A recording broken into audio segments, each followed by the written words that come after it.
Kikou, bienvenue à tous, ici Gia, j'espère que ça va pour vous.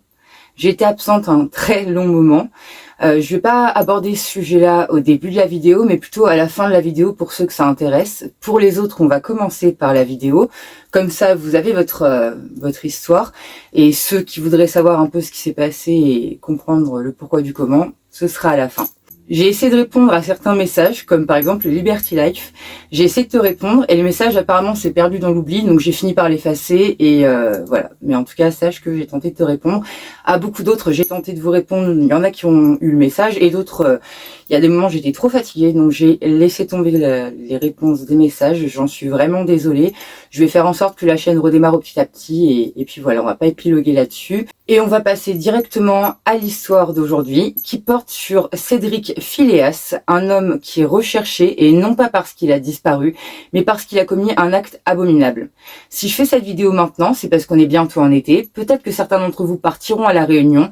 Donc si certains d'entre vous partent à La Réunion, gardez bien les yeux ouverts, regardez bien autour de vous, gardez cet homme en tête et si jamais vous tombez dessus, appelez immédiatement la police parce qu'il mérite vraiment de payer pour son acte abominable. Vous verrez, c'est vraiment grave ce qu'il a fait. Et maintenant, si vous êtes prêts, penchons-nous ensemble sur l'histoire de Cédric Phileas et de sa famille.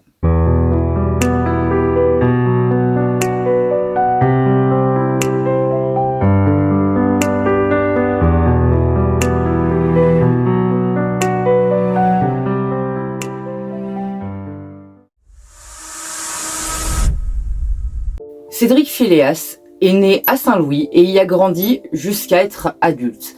Il est né le 8 mai 1986 et il est devenu, quand il est adulte, conducteur de bus sur sa commune. En 2014, il rencontrera une jolie demoiselle et ils commenceront une relation. Ce qu'on sait, c'est qu'en 2015 naîtra un premier petit garçon, que 3 ans plus tard, donc en 2018, ils vont se passer la bague au doigt et qu'un an encore après, naîtra un deuxième enfant. Ce qu'on sait aussi, c'est qu'en 2021, précisément en septembre 2021, la conjointe de Cédric va décider de mettre fin définitivement à la relation car en secret, derrière les murs, elle est victime de violences. Et ça y est, la coupe est pleine, elle en a eu marre, enfant ou pas enfant, elle a décidé de quitter Cédric, de passer le pas et de ne plus revenir en arrière. Elle a donc pris ses bambins, elle a quitté le domicile conjugal, s'est pris un petit appartement et bien sûr est obligée d'accorder des droits de garde à Cédric comme le veut la loi, donc elle respecte la loi. Depuis leur séparation, Cédric n'accepte absolument pas la situation. Il la harcèle continuellement. Ça passe par des appels, ça passe par des menaces, ça passe par des filatures, c'est-à-dire que le mec sait exactement où elle est, quand elle est, à quelle heure de la journée, il la suit de partout, il arrête pas de l'appeler, il la harcèle, il veut qu'elle revienne à la maison. Mais elle lâche pas le morceau, elle a décidé de quitter cet homme et de ne plus jamais revenir, donc Cédric peut faire ce qu'il veut, il y a rien à faire, elle reviendra pas en arrière. On va passer maintenant au jour de l'événement, donc c'est-à-dire le 27 novembre 2021, soit 2 mois après leur séparation. Mais avant ça, je vais vous donner une petite info perdue que j'ai trouvée comme ça en faisant mes recherches. Le maire de la ville de Saint-Louis était vraiment choqué parce qu'en plus de ça, cet événement s'est passé la semaine qui était dédiée à la prévention contre la violence des femmes et à la protection des enfants qui sont dans des famille où il y a des victimes de violences conjugales. Et c'est vraiment une ironie malsaine, il n'y a pas d'autre mot, que cet événement se soit passé cette semaine-là et le maire de Saint-Louis, non seulement a été choqué par la violence de l'acte, mais en plus elle s'est dit que c'était fou, on était en pleine prévention et bam, il se passe un événement comme ça. Voilà, donc comme quoi la prévention est utile et que c'est pas que de la prévention qu'il faudrait, c'est que vraiment je sais pas qu'est-ce qu'on pourrait faire pour que les violences conjugales s'arrêtent, mis à part que les femmes ou les maris violences de victimes dénoncent leurs conjoints. Mais mis à part les dénonciations et le fait de mettre des peines aux gens, il n'y a rien qui pourrait faire bouger les choses. Donc il faut vraiment que les gens parlent des violences et elle a raison, il faut que ce soit dit, il faut plus que ce soit une honte pour les personnes qui sont dans ces situations. Et là, manque de bol, il y a un drame qui s'est passé, encore un de plus. Et elle a été vraiment choquée, outrée et attristée. Et on comprend tout à fait pourquoi au vu de ce qui va se passer. Donc, comme prévu, le vendredi 26 novembre 2021, l'ex-conjointe de Cédric viendra lui déposer ses enfants, en sachant que Cédric habite juste en face de chez sa mère et que donc son ex-conjointe est rassurée. Elle se dit qu'il y a la grand-mère en face, tout va bien. En l'occurrence, Cédric a toujours été violent avec elle, mais il n'a jamais levé la main sur ses garçons. Donc voilà, le problème c'était plutôt entre elle et lui. Elle se dit qu'il n'y a pas de problème à laisser ses enfants et jusque-là, elle avait raison. Mais dans la soirée, Cédric va la rappeler en lui disant que le samedi 27 novembre, il a un rendez-vous le matin vers 11h et que donc il faudrait qu'elle soit chez lui pour récupérer les enfants à 11h parce que sa mère à lui n'est pas disponible pour venir garder les gamins. Donc son ex-conjointe bien sûr va se déplacer, va venir récupérer ses gamins le samedi à 11h et quand Cédric va ouvrir la porte, elle verra que ses loupiaux sont pas derrière la porte avec lui. Donc elle va lui dire où sont les gamins, et là Cédric va lui dire écoute, il y a un des gamins qui vient de faire un malaise, on ne sait pas pourquoi, peut-être la chaleur ou il s'est cogné, son frère est avec lui, est-ce que tu veux bien rentrer dans la maison et venir m'aider parce que je sais pas quoi faire. Donc la mère bien sûr va rentrer dans la maison et là le piège vient de se refermer sur elle. En réalité, les gamins sont absolument pas chez le père, ils sont en face, chez la grand-mère, et elle se retrouve bloquée avec Cédric dans leur ex-domicile conjugal, et elle va vivre un calvaire. Les rideaux sont tirés, dès qu'elle rentre dans la maison, tout est cloisonné, tout a été fait pour que personne ne voie ce qui se passe à l'intérieur de la maison, et dès que la porte va être refermée, Cédric va se jeter sur elle et commencer à l'étrangler. Et en l'étranglant, il va lui dire « tu vas mourir ce soir ».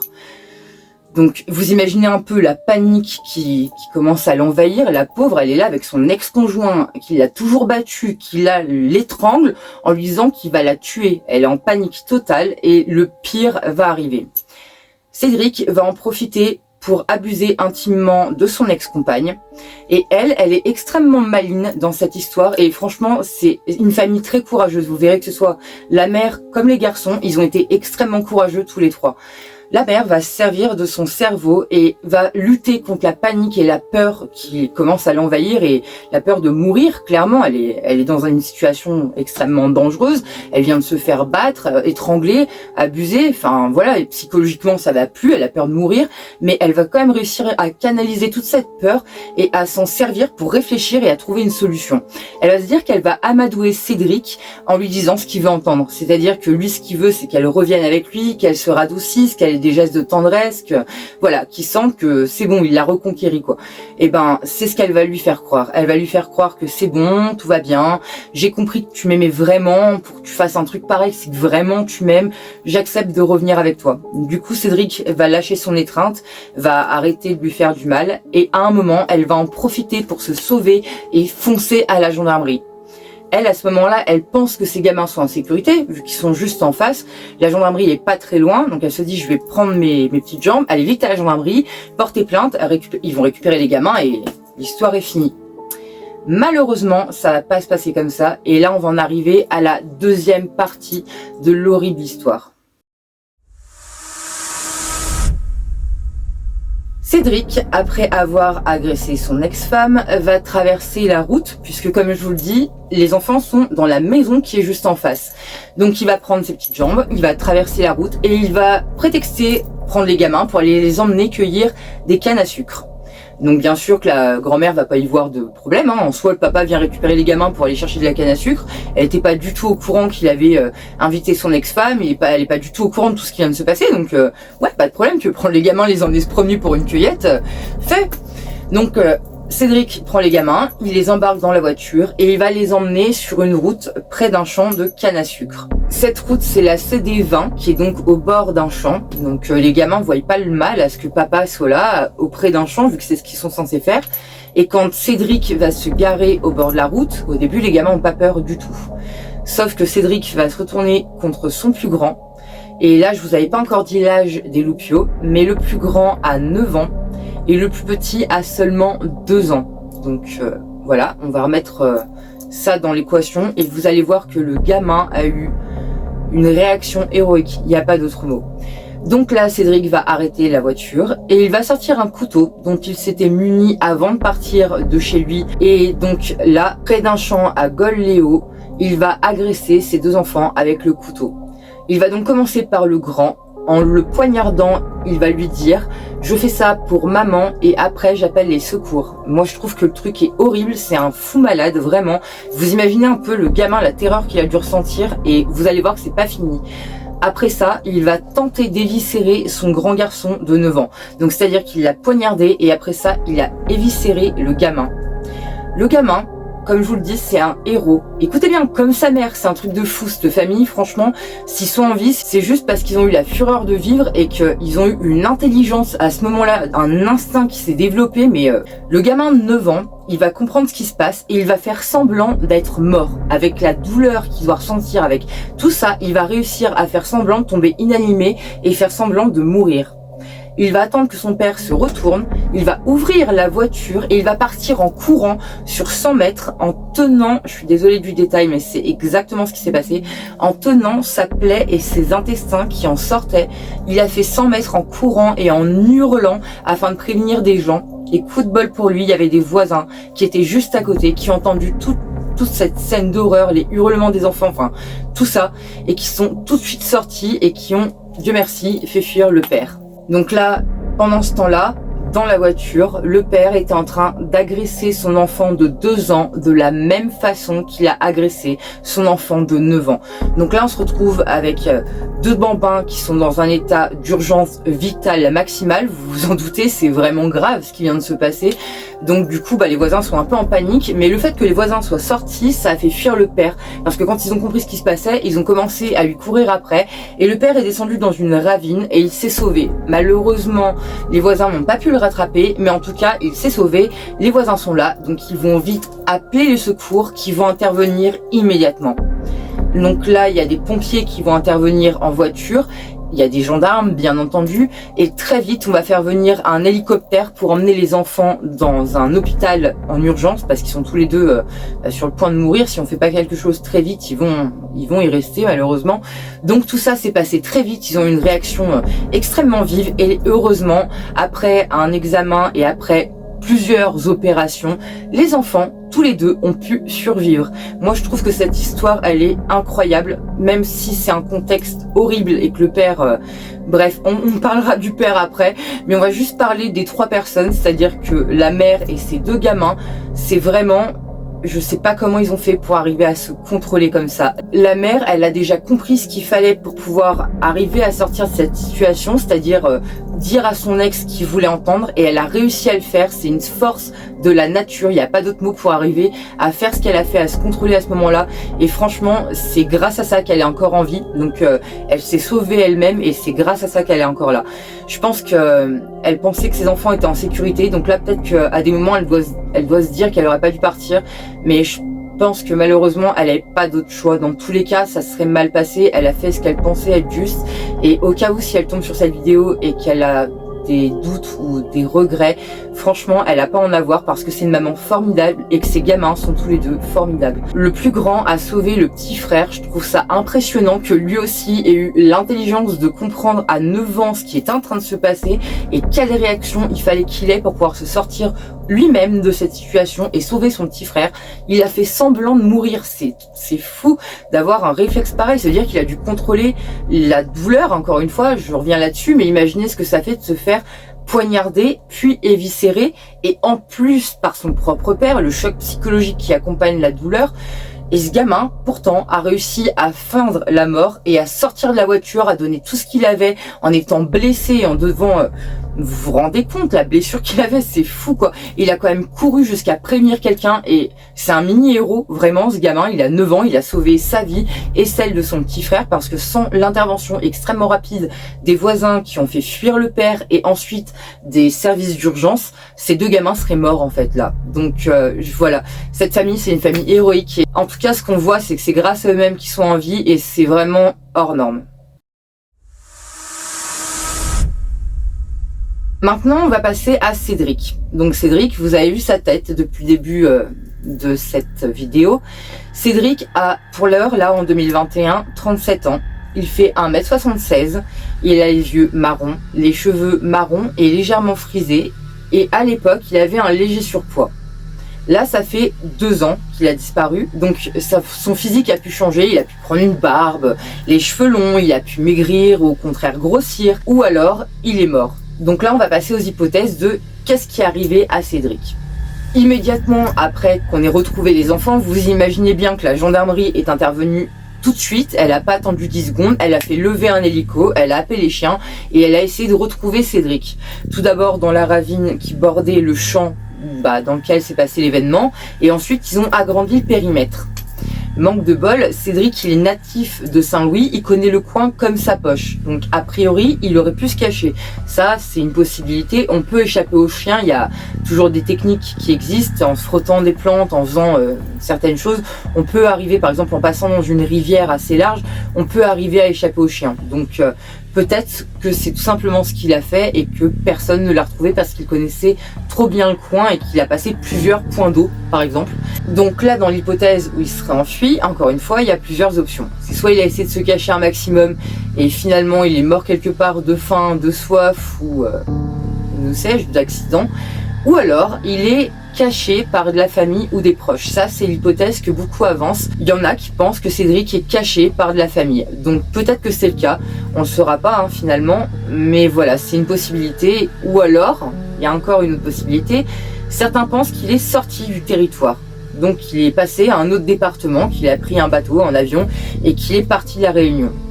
Honnêtement, ce serait difficile étant donné que maintenant avec tout ce qu'on a comme traçabilité, on peut pas quitter un département, surtout quand il y a besoin de faire d'aussi grandes distances, sans montrer une pièce d'identité. Alors à moins qu'il ait volé une barque, un bateau et qu'il, je sais pas, qu'il soit parti à l'aventure en espérant atteindre une autre île, j'en sais rien, c'est possible, mais ou alors qu'il connaissait quelqu'un qui avait un bateau ou un hélico, un avion, qui les transporte ailleurs, ça aussi, c'est possible. Donc il y a encore des possibilités qui soient hors de la Réunion. Honnêtement, c'est possible. Donc on ne sait jamais, même sur le continent, n'hésitez pas à ouvrir les yeux, peu importe la ville où vous habitez. Il se peut que Cédric Philéas soit parmi nous dans une de vos villes.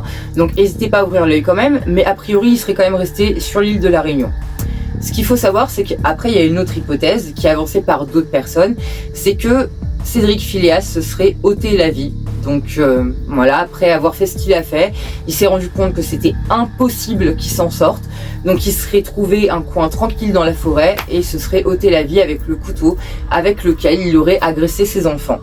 Ça aussi, c'est une possibilité. Et effectivement, on peut choisir un endroit tellement planqué, tellement paumé, en se mettant par exemple dans une rivière. S'il s'est ôté la vie dans une rivière et que la rivière a emmené le corps jusqu'à, par exemple, je crois que ça s'appelle l'étang salé, si je me trompe pas de nom. Et apparemment, si le corps est tombé là-bas, c'est impossible de le retrouver. Donc voilà, il y a plusieurs options sur ce que pourrait être devenu Cédric Philéas. Mais dans l'optique où Cédric serait encore vivant, son ex-compagne et ses 2 enfants sont vraiment pas rassurés. Les 2 gamins font encore des cauchemars, ils ont vraiment l'impression que leur père va revenir, ils ont peur que leur père revienne et je peux les comprendre après ce qui s'est passé. On n'imagine même pas l'état psychologique des gamins. Comme la maman le dira, il y a encore un très long chemin physique et psychologique à faire parce que bien sûr qu'ils ont été sauvés, mais il y a des séquelles à tout ça. On se fait pas poignarder et éviscérer sans qu'il y ait des conséquences. Donc les enfants vont avoir des séquelles et il y a aussi les séquelles psychologiques parce que il y a eu une agression, il y a eu une agression par papa. C'est autant choquant pour la mère que pour les 2 gamins qui ont vécu l'acte, quoi. Donc la famille est en reconstruction et comme le dira la mère dans une interview, son enfant le plus grand, celui de 9 ans, donc celui qui a sauvé la vie de son petit frère de 2 ans, attend vraiment à ce qu'on retrouve son père et il arrête pas de dire que c'est la seule façon pour lui de guérir définitivement, c'est qu'on retrouve son père et qu'on l'enferme. Il n'arrive pas à vivre en sachant que son père est peut-être là, dehors, et qu'il risque encore de revenir. Je trouve ça horrible pour les gamins, vraiment, comme pour la mère, et j'espère vraiment qu'on retrouvera Cédric. Donc n'hésitez pas à ouvrir l'œil, c'est pour ça que je voulais faire cette vidéo et que j'ai commencé par celle-là avant toutes les autres que j'aurais pu faire. C'est que là on arrive bientôt en été comme je vous l'ai dit, donc n'hésitez pas à ouvrir les yeux si vous allez à la Réunion, et vous-même dans votre département, n'hésitez pas à ouvrir les yeux. Souvenez-vous bien de ce visage et souvenez-vous bien qu'il mérite de payer par la justice ce qu'il a fait à ses enfants parce que c'est vraiment horrible. Et en parlant de Cédric Philéas, je voulais rajouter une info à cette histoire qui m'a chagrinée pour les personnes qui la vivent.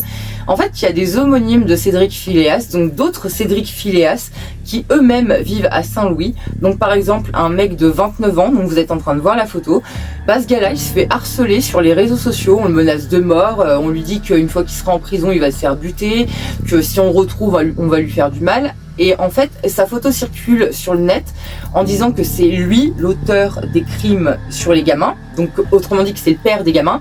Alors qu'en fait non, c'est un autre Cédric Philéas, c'est son homonyme, mais manque de bol, il y a eu une erreur et ce mec-là se fait harceler. Donc il a porté plainte auprès de la gendarmerie, bien entendu, en espérant qu'il puisse le protéger et que l'erreur a été corrigée depuis. Mais en tout cas, quand j'ai trouvé cette info-là, j'ai trouvé que dans son interview, il disait qu'il y avait même un autre Cédric Philéas, aussi à Saint-Louis, qui lui vivait pire que lui ce qu'il vivait. Donc c'est-à-dire que lui déjà il se faisait harceler, on le menaçait de mort et tout, et apparemment l'autre Cédric Philéas c'était pire. Vous imaginez un peu, les gens ont pété un plomb par rapport à cette histoire.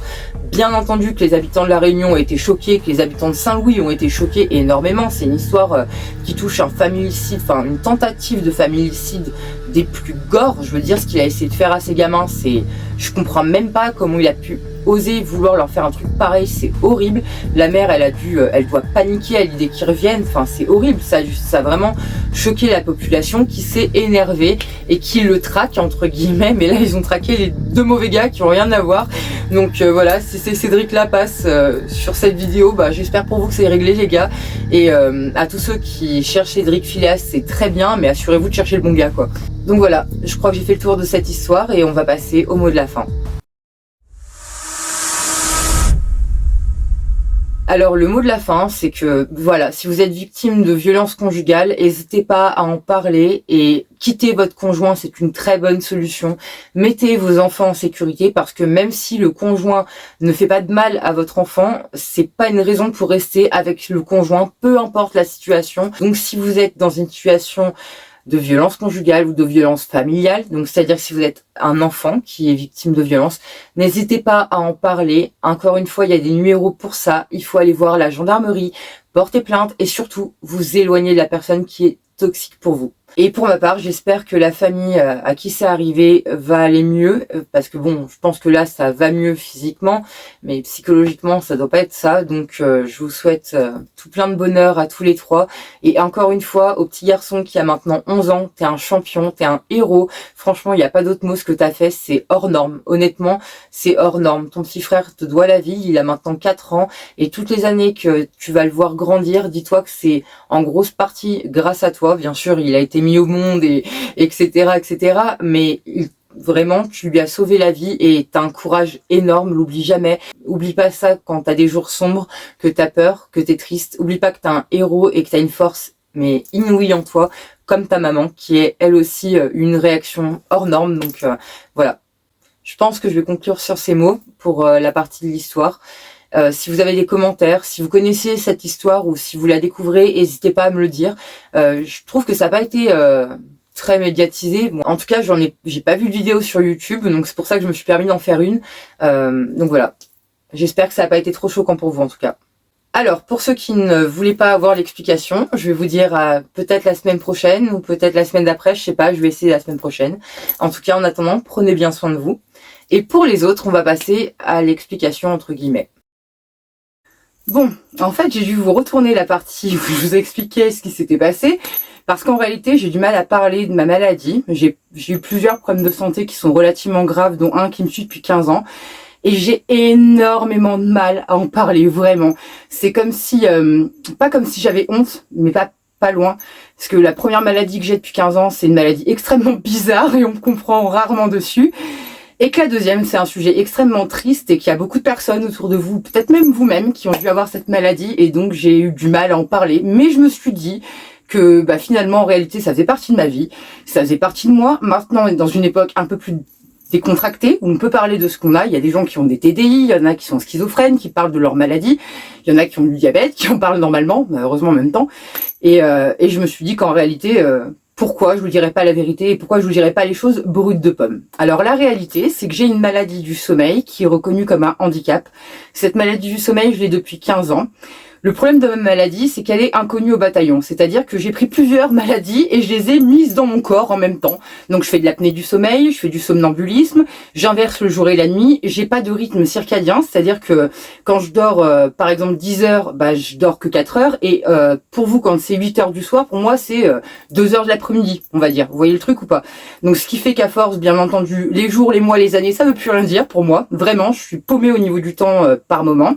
Ça engendre des problèmes de mémoire. mémoire, des problèmes d'élocution. Comme tout à l'heure sur la vidéo, je vous ai dit une victime de violence. Je vous dis violence de victime. Ben, en fait, ça fait partie de ma maladie. C'est que mon cerveau commence à être atteint, en fait, par la fatigue et le manque de sommeil. Et ça me cause des problèmes quand même graves, voilà, de mémoire, d'élocution, je perds les mots. Comme presque un début d'Alzheimer. Là, on n'en est pas loin. Franchement, honnêtement, je travaille ma mémoire et je travaille beaucoup de choses pour éviter les désagréments que ça me cause. Mais même sur YouTube, ça me pose problème, on va pas se mentir. Cette maladie, elle est pas connue. En fait, je suis apparemment la seule en France à avoir ça. Il n'y a pas de nom pour ma maladie. Ils m'ont donné le nom de trouble circadien aggravé et handicapant. Mais en fait, un trouble circadien, c'est pas une maladie. Un trouble circadien, c'est ce que vous avez quand vous partez dans un pays et que quand vous revenez, vous avez un petit décalage. À ce moment-là, on vous donne de la mélatonine et hop, le problème est résolu. J'ai jamais quitté la France, d'accord? Le seul endroit où je suis allée près de la France, ça va être tout ce qui est Suisse, Allemagne, Hollande et Espagne. C'est tout, je suis pas allée plus loin que ça. Donc si vous voulez, c'est pas un trouble circadien qui a été créé par un décalage d'horaire, pas du tout. C'est mon corps qui a littéralement pété un câble et c'est comme si le bouton on-off du sommeil avait été cassé. Donc en fait, j'arrive pas à m'endormir et j'arrive pas à me réveiller. Pour me réveiller, il me faut à peu près 2 heures, 3 heures, mais c'est vraiment ça, on me secoue, on a essayé les enceintes à côté de moi, ma fille me balance le chien sur la tronche pour qu'elle me fasse des bisous, on a tout essayé, on me réveille pas, c'est hyper compliqué, donc vraiment j'inverse le jour et la nuit, je me couche, c'est 6 heures du matin, c'est normal pour moi, il n'y a pas de problème quoi. Sauf que c'est pas bon pour mon corps, donc il faut pas que je le fasse, mais voilà, ça engendre beaucoup de problèmes en fait cette maladie. J'essaye d'avoir un rythme normal, donc pour avoir une vie normale et pour faire au mieux pour que ma maladie elle s'installe pas. Depuis 15 ans j'en suis là. Malheureusement la maladie gagne parfois et là c'est ce qui s'est passé. Et ça s'est passé parce que l'an dernier, j'ai eu la fameuse deuxième maladie dont je vous parlais et qui fait que je suis là aujourd'hui devant vous parce que c'est en grosse partie grâce à cette maladie que j'ai ouvert ma chaîne YouTube. En réalité, ça faisait 3 ans au moins que je rêvais d'ouvrir ma chaîne YouTube et que je le faisais pas parce que je me disais qu'il y avait déjà beaucoup de chaînes YouTube d'ouvertes comme Victoria Charlton, il y avait Max Skies, il y avait enfin bref, il y avait beaucoup de chaînes d'ouvertes, je vais pas tous les citer, c'est pas la peine, et que je regardais, que je suivais intensivement. Et je me suis dit que ça servait à rien, il y avait déjà beaucoup trop de chaînes et qu'on me regarderait pas, donc j'allais perdre du temps et voilà, que ça servait à rien quoi, que les victimes étaient déjà assez représentées. Mais finalement, après ce qui m'est arrivé l'an dernier, j'ai décidé de passer le cap et de me dire que tant pis, même si ma chaîne ne marchait pas, je m'en foutais, j'allais juste ouvrir ma chaîne et parler de ce qui me tenait réellement à cœur, c'est-à-dire des victimes de violence, des victimes d'agression, des victimes de meurtre, qui pour moi sont trop planqués, c'est des sujets qu'on cache parce qu'on veut pas en parler, et pour moi, plus on en parlera et plus il y a de chances que ça s'arrête en fait. Plus les gens seront choqués et plus les gens comprendront à quel point c'est pas normal et qu'il faut en parler, et plus on aura de chances que les lois évoluent. Voilà pourquoi je me suis lancée. Et ce qui a fait que je me suis lancée, c'est que l'an dernier, j'ai failli mourir, en fait, concrètement. Et j'ai failli arrêter de parler aussi, accessoirement, parce que j'ai eu un cancer de la langue. Donc on m'a coupé une partie de la langue et on m'a... J'enlève mon collier, comme ça vous allez voir. Et on m'a égorgé, on va dire, de ici jusque là, en fait. Parce que là, de la langue, il y a des ganglions qui sont ici, qui sont reliés. Donc on m'a enlevé tous les ganglions qui étaient là. À la base, je devais avoir une ouverture comme ça de 5 cm. On m'a ouvert de 30 cm. Et donc finalement, je m'en suis sortie. J'ai eu de la chance. J'ai même pas eu de chimiothérapie. Donc vous voyez, j'ai eu de bons médecins qui ont décidé de tout enlever plutôt que de prendre le risque. Donc dans l'histoire, j'ai eu très mal pendant 4 mois. La morphine marchait même pas tellement un cancer de la langue, c'est hardcore. Ma langue a quadruplé de volume, elle doublait de volume toutes les 2 semaines et mon cancer avec. Donc mon cancer était externe, on le voyait, ça s'est présenté comme un aft au début. Donc pendant 2 mois, les gens, les médecins, arrivaient pas pour eux, c'était pas un cancer, c'était un aft. Moi, je leur ai dit que c'était quelque chose de bizarre, que j'avais jamais eu un aft à cet endroit-là. J'étais persuadée que c'était grave. Et malheureusement, il a fallu 2 mois pour que les médecins commencent à se dire qu'effectivement, c'était pas un aft en fait. Un aft, ça part au bout de 2-3 semaines. Ça reste pas 2 mois quoi. Donc au bout de 2 mois, bien sûr, le cancer s'était bien installé. Il avait commencé à bien proliférer. Ma langue avait commencé à bien doubler de volume. Le cancer avec. Et là où j'ai eu de la chance, c'est qu'on m'a coupé un quart de langue sur le devant de la langue en fait. Et on a pris ma langue de l'autre côté et on l'a ramenée ici. Donc j'ai eu de la chance parce que je parle. J'étais censée ne plus parler. Là pendant 3 mois l'an dernier, j'ai pas parlé en fait concrètement. On m'a opéré en juillet et en septembre j'ouvrais ma chaîne. Enfin octobre du coup. En octobre j'ouvrais ma chaîne, donc 4 mois après. Parce que concrètement j'ai failli mourir et ne plus parler. Et que quand on passe à ça de la mort et à ça de plus parler du tout, on se dit que la vie est trop courte et qu'il faut la bouffer à pleines dents tant qu'on peut encore. Et donc j'ai fait ce que je voulais vraiment, c'est-à-dire ouvrir ma chaîne YouTube et vous parler d'histoires malheureusement qui sont horribles, mais qui j'espère feront peut-être avancer les choses à force qu'il y ait beaucoup de chaînes qui en parlent et qu'on parle d'affaires criminelles. Et c'est comme ça que je me suis lancée. Au début, j'ai eu peur de lancer ma chaîne parce que ça a changé quelque chose sur mon élocution. Ça s'entend pas trop, mais je zozote un peu en fait maintenant. Et voilà, j'avais peur que ça s'entende et que ce soit gênant. Et voilà, donc j'ai pas osé, j'osais pas au début. Mais je me suis finalement lancée et grâce à vous, à vos retours, ça m'a encouragée encore plus et ça m'a aidé à me dire qu'en fait finalement, voilà, même si je zozotais un peu, ça s'entend pas trop. Donc j'ai eu de la chance dans mon malheur. Et là où ça a dégénéré, vous allez comprendre le rapport avec pourquoi j'ai arrêté. Là où ça a dégénéré, c'est que je suis déterminée et que je veux absolument travailler. C'est-à-dire que maladie du sommeil qui me casse les bonbons ou pas, cancer ou pas, je veux travailler, il n'y a rien à faire, on peut pas m'arrêter. Sauf que l'histoire, c'est que ma maladie du sommeil, pour travailler avec, c'est hyper compliqué. Je vais pas rentrer dans les détails, mais déjà les patrons ont du mal à me prendre. Deuxièmement, je peux pas travailler du matin, vu que j'inverse le jour et la nuit. Et malheureusement, quand je leur parle de ma maladie, les gens ont peur et donc ont du mal à me prendre en tant qu'employé. Donc j'ai eu beaucoup de mal à trouver du travail. J'ai cherché du travail à partir du mois de septembre et j'en ai trouvé seulement au mois de mars. Donc vous imaginez, ça faisait 6 mois que je cherchais. Je cherchais en vente parce que j'ai plusieurs cordes à mon arc en fait. À cause de ma maladie du sommeil, j'ai dû passer par beaucoup de métiers parce qu'à chaque fois que j'ai un problème et que ma maladie change de rythme, parce que oui, je change de rythme assez souvent. À chaque fois que ma maladie changeait de rythme, je changeais d'emploi. Et donc, du coup, j'ai appris plein d'emplois pour pouvoir avoir un maximum de cordes à mon arc et pouvoir trouver du boulot le plus facilement possible. Donc, j'ai appris une dizaine de métiers en tout et pour tout. Et là, je cherchais en vente parce que entre mon épaule, la fatigue du cancer de l'an dernier, plus la maladie du sommeil, je suis encore pas au top de ma forme, donc je me suis dit que j'allais prendre un métier qui n'était pas trop physique. Malheureusement, comme je vous l'ai dit, les patrons ont du mal à me faire confiance et j'ai pas trouvé en vente. Donc je me suis dit, je vais prendre une autre corde à mon arc et j'ai cherché en cuisine. Je me suis dit que j'allais tenir, mais en fait ça s'est très mal passé. Au bout de 3 semaines, le fait que mon épaule soit pas encore réparée, parce que ça a eu des conséquences, le cancer, en fait là toute la partie gauche de mon... tout là en fait, à partir de là, vous tracez une ligne. Tout ce qui est là, je le sens plus, c'est pas que je sens plus en fait, c'est que j'ai mal encore maintenant, alors que ça fait bientôt 1 an qu'on m'a opéré, mais voilà, c'est comme ça restera comme ça. En même temps, entre mourir et avoir mal, je préfère avoir mal quoi. Donc voilà, je peux pas me plaindre non plus, mais ça a des conséquences sur mon boulot. J'ai essayé un travail de cuisine et au bout d'1 semaine et demie, je commençais à avoir tellement mal que c'en était aberrant, mais j'ai continué, j'ai pas lâché le morceau, je suis allée jusqu'au bout et j'ai fini par me retrouver bloquée dans mon lit, à plus pouvoir parler quasiment parce que ma mémoire a été touchée au passage. J'étais tellement fatiguée que j'arrivais plus à mettre les mots dans le bon sens. Donc vous imaginez que pour tourner une vidéo c'est compliqué, je pouvais pas me souvenir de l'histoire et de toute façon j'ai tellement mal physiquement que je pouvais pas tenir debout. Vous allez me dire pourquoi tu prends pas des médicaments. Alors pour commencer, pour ma maladie, il n'y a pas de traitement en fait. À cause de ma maladie, je ne réagis pas aux somnifères. Donc c'est-à-dire qu'on a essayé tous les somnifères qui existent sur le marché. On peut pas m'endormir avec un somnifère. Honnêtement, quand on m'a opéré du cancer de la langue, j'espérais que j'arriverais à être endormie par l'anesthésie. Vous voyez le truc ou pas? Heureusement, j'ai pu être endormie par l'anesthésie. Mais en tout cas, un médicament standard, tous les médicaments les plus forts même, ne marchent pas et m'endorment pas. Et pour la douleur, c'est pareil. On ne sait pas pourquoi, mais mon corps réagit très mal aux médicaments. Et pour l'instant, il n'y a pas de médicaments antidouleurs qui me satisfassent et qui ne me rendent pas malade. C'est-à-dire que tous les médicaments que je prends antidouleurs, mon corps les rejette et me rend malade. Je les garde pas, si vous voyez ce que je veux dire. Donc là, on est en train d'essayer de trouver un traitement qui pourrait me correspondre. J'espère qu'on va en trouver un. C'est pour ça que ces 2 derniers mois, j'étais absente. C'est que entre l'accumulation de la fatigue de l'an dernier avec mon cancer de la langue, plus la maladie du sommeil par-dessus et le fait que je prends du temps à me remettre du cancer, je suis encore fatiguée et que ma maladie me fatigue encore par-dessus et que j'ai essayé de prendre le boulot comme une sauvageonne en me disant la cuisine c'est bon, mon corps m'a lâché complètement et j'ai eu 2 mois là, ça fait depuis que j'ai arrêté en fait, ça fait 2 mois que je suis en galère totale avec mon corps et donc c'est pour ça que j'ai pas pu tourner de vidéo depuis 2 mois.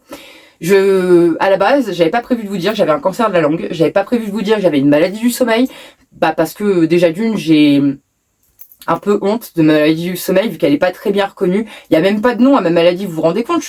C'est tellement un cas bizarre qu'il y a même pas de nom à ma maladie. Donc comment vous voulez que je vous explique ça à vous alors que les gens qui sont autour de moi des fois ont du mal à comprendre. Les seules personnes qui me comprennent vraiment, c'est celles qui vivent avec moi ou autour de moi, donc c'est-à-dire ma fille, c'est-à-dire mes amis. Eux voient comment je vis et à quel point ça a une incidence. Ils voient qu'on peut pas me réveiller, ils voient que je peux pas m'endormir, ils voient les douleurs, ils voient les pertes de mémoire. Enfin bon, heureusement j'ai un tempérament assez jovial et que je rigole de tout parce que sinon je vous jure que c'est déprimant tout ça. Hein. Mais bon, toujours est-il que là je vais essayer de me remettre dans les rangs et de retourner des vidéos assez régulièrement parce que ça me tient énormément à cœur. C'est vraiment quelque chose que je voulais faire et je suis vraiment dégoûtée de pas avoir tourné pendant 2 mois et de pas vous avoir présenté d'histoire, de vous avoir parlé de victimes pendant 2 mois. Ça me tient vraiment à cœur. Je suis persuadée qu'à force qu'il y ait une prise de conscience collective, on pourrait faire évoluer les lois et les durcir pour que les criminels aient pas envie de recommencer, parce que pour moi il y a trop de criminels qui recommencent, c'est pas normal qu'il y ait autant de récidives et je pense que les lois devraient être durcies et c'est pour ça que je voulais ouvrir ma chaîne, c'est que je pense que plus on en parlera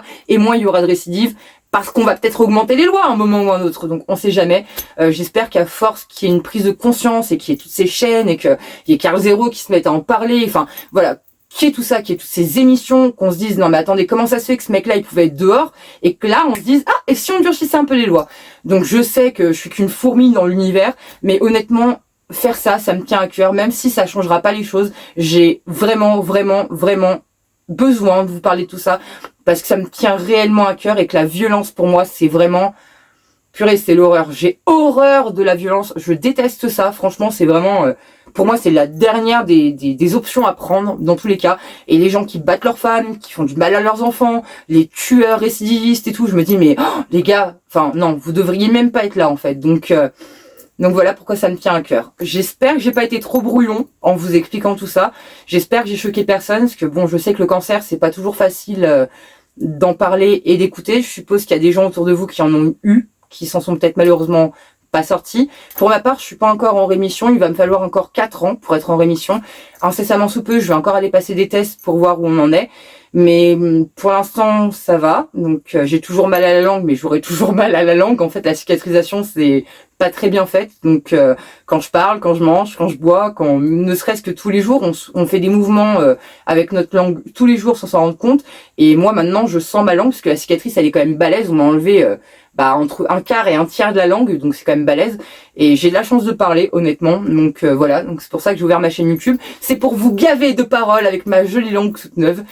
Donc j'espère que ce problème-là ne reviendra pas et que je vous ferai pas le coup de vous dire bah écoutez c'est revenu donc ciao les gars, je peux plus parler. Franchement je l'espère vraiment parce que je veux pas ne plus parler.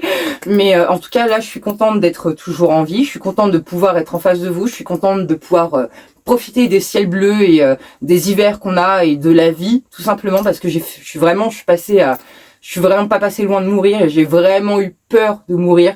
Donc je suis contente d'en être là où j'en suis et ça me tenait à cœur de vous expliquer, même si j'ai hésité. Voilà, maintenant vous êtes au courant de tout ce qu'il y a dans ma vie. Donc à chaque fois qu'il y a eu des bugs sur ma chaîne et que j'ai eu des retards, c'est pas parce qu'il y avait eu des problèmes de matériel, enfin il y en a eu 1 ou 2, mais la plupart du temps c'est ma maladie du sommeil qui me pose des problèmes parce que vous imaginez que j'ai pas de rythme en fait, donc avoir des obligations et des heures à tenir c'est hyper compliqué quand on n'a pas de rythme. Je peux vous dire quand vous savez pas s'il est 6 heures du soir ou 6 heures du matin, votre cerveau pour lui il est à l'envers mon cerveau en fait, donc concrètement j'ai pas d'heure, mon corps récupère pas correctement parce que selon les phases de mon sommeil, quand je dors, comme je vous l'ai dit, 10 heures, c'est comme si j'en dormais 4, donc je suis claquée tout le temps, et il y a des moments où ça me porte préjudice, et du coup, c'est pour ça qu'il y a des bugs sur ma chaîne. Maintenant, au moins, vous êtes au courant, donc il y aura plus de secret. Si à un moment, vous n'avez pas une vidéo à l'heure, c'est-à-dire qu'elle n'est pas le vendredi soir à 18h30, je vous la mettrai le samedi. D'habitude, je décalais ou je me débrouillais pour bosser toute la nuit, 2 jours de suite, 48 heures d'affilée pour vous sortir la vidéo. Je vais arrêter tout ça. Ce que je vais faire, c'est que je vais vous dire que je tourne 1 fois par semaine, théoriquement le vendredi à 18h30, mais si j'y arrive pas, ce sera un peu plus tard. Tout simplement. On va faire ça comme ça. Donc voilà, je crois que j'ai fait le tour. En tout cas, je suis très contente de vous retrouver. Vous m'avez énormément manqué. J'espère que ça n'a pas été trop long comme explication, mais au moins voilà, vous êtes au courant maintenant de tout ce qui se passe et du pourquoi, du comment j'étais absente pendant 2 très longs mois.